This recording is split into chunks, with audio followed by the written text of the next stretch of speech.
Latest updates కోసం ఎల్లప్పుడూ చూస్తూనే ఉండండి 37 న్యూస్. లాడ్జీలో తనిఖీ చేస్తుండగా తేడాగా కనిపించిన ఇద్దరు వ్యక్తులు 4 కేజీల బంగారం అక్రమ రవాణా. రాజస్థాన్ టు గుంటూరు. విజయనగరం జిల్లాలో గంజాయి అరికట్టాలని పోలీసులు చేస్తున్న తనిఖీలలో అనేక అక్రమ వ్యాపారాలు బయటపడుతున్నాయి. విజయనగరం జిల్లాకు నూతనంగా వచ్చిన జిల్లా ఎస్పీ వకుల్ జిందాల్ గంజాయి అక్రమ రవాణాపై ఉక్కుపాదం మోపుతున్నారు. గంజాయి రహిత జిల్లాగా మార్చాలని పక్కా ప్రణాళికతో వర్క్ అవుట్ చేస్తున్నారు.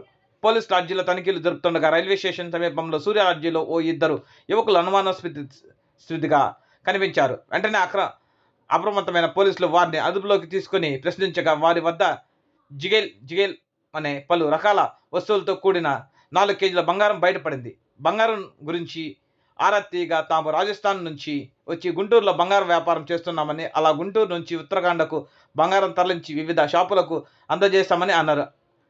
అయినప్పటికీ వారి మాటలు నమ్మలేని పోలీసులు కేసు నమోదు చేసి బంగారు సీజ్ చేశారు. అనంతరం దర్యాప్తు చేసి ఇద్దరిని అరెస్ట్ చేశారు. తర్వాత జీఎస్టీ అధికారులు, ఇన్కమ్ ట్యాక్స్ అధికారులు సమాచారం ఇచ్చారు. పోలీసుల నుంచి సమాచారం అందుకున్న జీఎస్టీ, ఇన్కమ్ ట్యాక్స్ అధికారులు సంఘటనా స్థలానికి చేరుకుని దర్యాప్తు ముమ్మరం చేశారు. దీంతో ఈ వ్యాపారం ఇప్పటి నుంచి చేస్తున్నారు, ఎక్కడెక్కడ తరలిస్తున్నారు, ఎంత మేర బంగారం ఇచ్చారు అని అధికారులు ఆరా తీస్తున్నారు. నాణ్యత లేని అక్రమ బంగారం ఇచ్చి అటు కస్టమర్లకు ఇటు ప్రభుత్వానికి ట్యాక్సులు ఎగ్గొట్టి మోసం చేస్తున్నారని అధికారులు తెలిపారు.